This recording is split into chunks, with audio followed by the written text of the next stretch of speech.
እንኳን ወደ ቀለምሲስ ሚዲያ ዩቲዩብ ቻናል በደህና መጣችሁ እያልን ዛሬ ፓርት 2 ይዘንላችሁ ቀርበናል።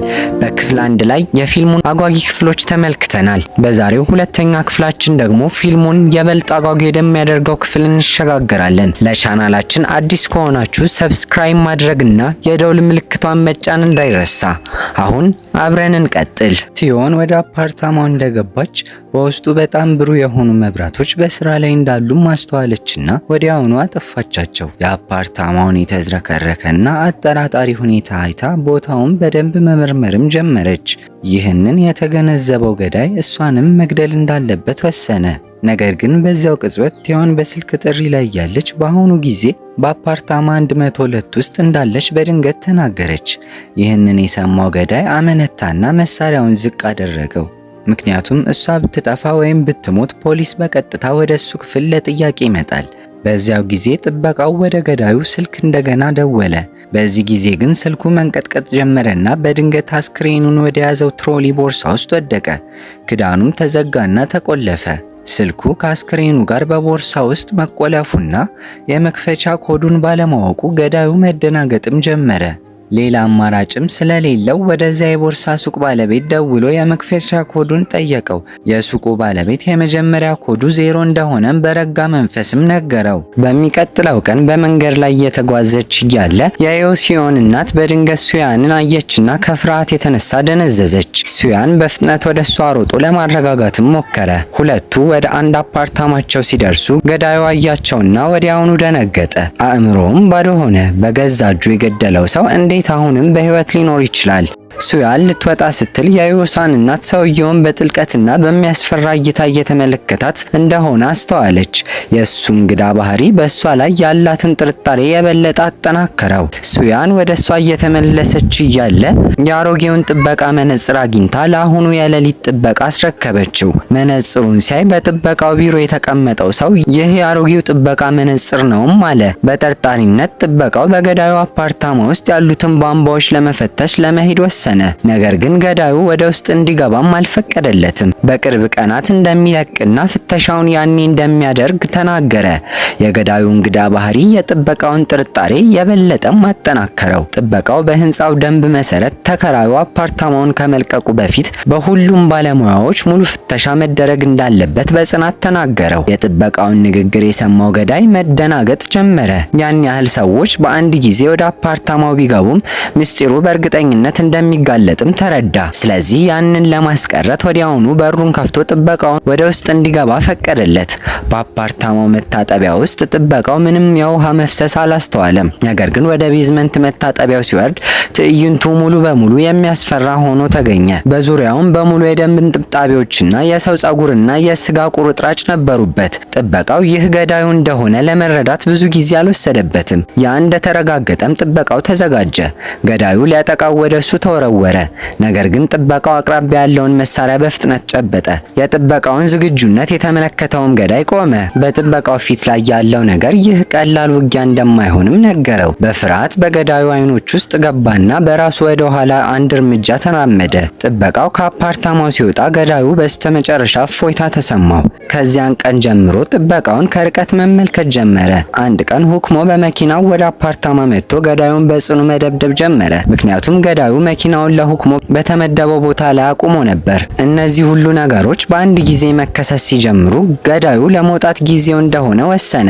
እውነተኛ ማንነቱ ወደ ብርሃን መውጣት ጀምሮም ነበር። ወደ ስራ ኤጀንሲው ሄዶ በሌላ ከተማ ስራ ጠየቀ። በትክክል ከ2 ቀናት በኋላ ለመውጣትም ወሰነ።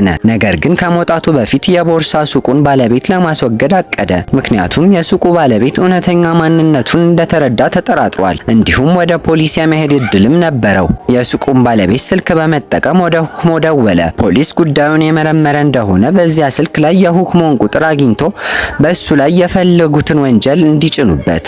ከዚያም በኋላ የሱቁን ባለቤትንም አፈነው።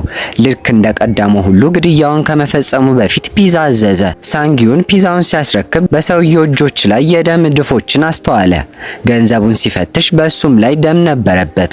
ጥርጣሬው አሁን ወደ እርግጠኝነት እየተቀየረም ነበር። ከውጭ ሆኖ የገዳዩን አፓርታማ ለመከታተል ለመከታተል ወሰነ። ነገር ግን ገዳዩ አንድ ነገር እንደተበላሸ ተሰምቶት ወደ መስኮቱ ሮጠ። ለሴዮንግዩን እድል ሆኖ ጥበቃው በሰዓቱ ደርሶ አዳነው። ከዚያም በኋላ ሴዮንግዩን ለጥበቃው እውነታውን በሙሉ ነገረውና ወደ ፖሊስ እንዲያመለክት ጠየቀው። ነገር ግን ጥበቃው ፖሊስ የሚለው ቃል ሲሰማ ደነገጠና ለፖሊስ ለመናገር ፍቃደኛ አልሆነም። ለሴዩ ጥርጣሬው ስህተት ሆኖ ከተገኘ ሐሰተኛ ቃል በመስጠት ሊታሰር እንደሚችልም ነገረው። እኩለ ሌሊት ላይ ገዳዩ ወደ ሁክሞ ደውሎ መኪናውን እንዲያነሳም ነገረው። ሁክሞ ሲወጣ መኪናው በትክክለኛ ቦታ ላይ እንደቆመም አየ። በዚያው ቅጽበት ገዳዩ የብረት ዘንግ ይዞ ከጨለማ ወጥቶ ሊያጠቃውም ሞከረ።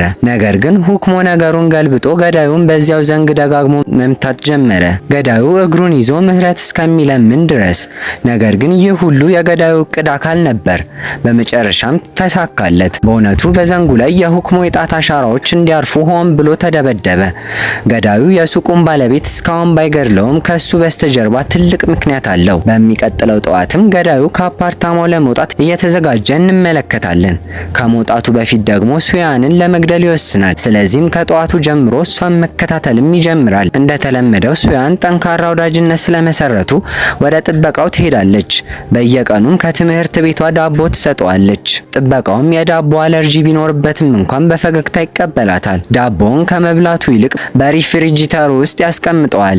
ለሱያን ጥልቅ እንክብካቤም ያደርግላታል። ከዚያም ገዳዩ ሱያንን ሲከታተልም አስተዋለ። ይህንንም ሲመለከት አብዛኛውን ጊዜ ወደ ቤት የምትመለሰው ብቻዋን እንደሆነም ጠየቃት። ሱያን እናቷ ሁል ጊዜ ከትምህርት ቤት ልትወስዳት እንደምትመጣም ነገረችው።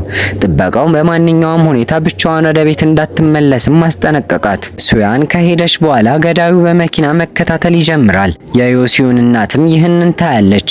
ጥርጣሬዋም አሁን ወደ እርግጠኝነትም ይቀየራል። በዚህ መሃል ጥበቃውን ቦታውን ለመልቀቅ መዘጋጀት ይጀምራል። ከእርሱ ጋር ቢሮውን የሚጋራውን ሰው በእርግጥ ሊሄድ እንደሆነም ይጠይቀዋል። አደገኛውም ገዳይ አሁን ሱያንን እያደነ እንደሆነም ያስታውሰዋል። ሰውየው ገዳዩን መግደል እንዳለበትም ይነግረዋል። ደግሞስ ከዚህ በፊት ሰው ገሎም ያውቃል። ያኔ ነው ስለ ጥበቃው የሚያስደነግጠውን እውነታ የምንማረው። ሁልጊዜ ከጥበቃው ጋር በቢሮ ውስጥ የምናየው ሁልጊዜ የሚያወራው ሰው በእውነቱ አስቀድሞ የሞተ ነው። በእውነቱ ጥበቃው ከ14 ዓመት በፊት ገድሎትም ነበር። ሰውየው የእሱ መንፈስም ነው። ሰውየውንም ጥበቃው ብቻ ነው ሊያየው የሚችለው። ጥበቃው ከዚያም የቀረው 5 ወር ብቻ እንደሆነና ተጨማሪ ችግር ውስጥ መግባት እንደማይፈልግም ይናገራል። በእውነቱ በኮሪያ ውስጥ የወንጀል ይርጋ ጊዜ 15 ዓመት ነው። አንድ ሰው ወንጀል ፈጽሞ በ15 ዓመታት ውስጥ ካልተያዘ ከዚያ በኋላ ሊቀጣም አይችልም። ለዚያም ነው ጥበቃው ለተጨማሪ 5 ወራት ተሸሽጎ መቆየትን የሚፈልገው። በሚቀጥሉት ቀናት ፖሊሶቹ በወንጀሉ ቦታ ላይ የጣት አሻራዎች ያሉበትን ያንኑ ዘንግ ስላገኙ ሁክሙንን እንደገና አሰሩት። ነገር ግን በዚህ ጊዜ የሁክሙን አጎት ምስክር ሆኖ ቀረበና ሁክሙን በዚያን ቀን ከሱ ጋር እንደነበር መሰከረለት። ከዚህ በኋላ አጎቱ እውነቱን ገለጠ። እህቱ በሞተችበት ጊዜ ሙሉ በሙሉ ከስሮም ነበር።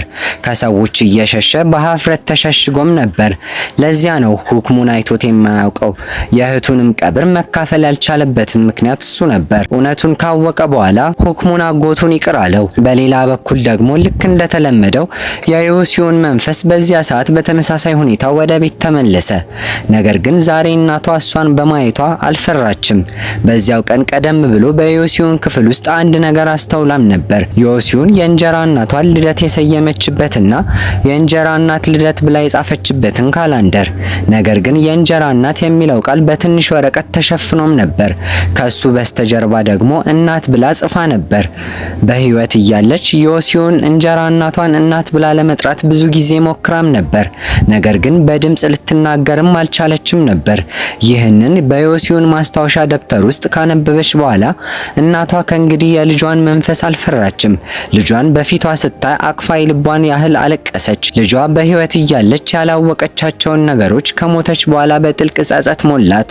በዚህ መሃልም የሱቁ ባለቤት ህይወቱን ለማዳን በጥረት እየሞከረም ነበር። ከጥቁሩ ሳጥን ውስጥ የስልክ ጥሪ ሲደወል ሰምቶ ለመክፈት በሙሉ ኃይሉ መታገልም ጀመረ። በዚያች ሌሊት እንደገና በኃይል ይዘንብ ነበር። ዝናቡን ማየቷ ለዮሲዩን እናት ገዳዩ ሱያንን ሲከታተል ያየችበትን ጠዋት አሰበችው።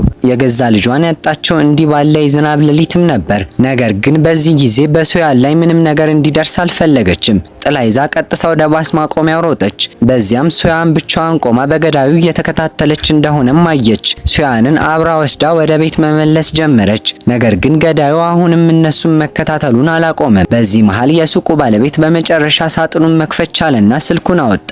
ባትሪው ዝቅተኛም ስለነበር በፍጥነት ወደ አንድ የዘፈቀደ ቁጥር ደውሎ እርዳታ ጠየቀ። አጋጣሚ ሆኖ ጥሪው የደረሰው ወደዚያው የፒዛ ልጅ ሳንጊዩን ነበር። ጊዜ ሳያባክን ሳንጊዩን ወደ ገዳዩ አፓርታማ ሮጠ። ከጥቂት ጊዜ በኋላ መላ ከተማዋ የኤሌክትሪክ ኃይል አጣች። በዚያው ቅጽበት ከአጎቱ እርዳታ ጋር ሁክሙን ከፖሊስ ጣቢያ ማምለጥም ቻለ። ከአፓርታማው ህንፃ ውስጥ ጥበቃውም ለመልቀቅ እየተዘጋጀ ነበር።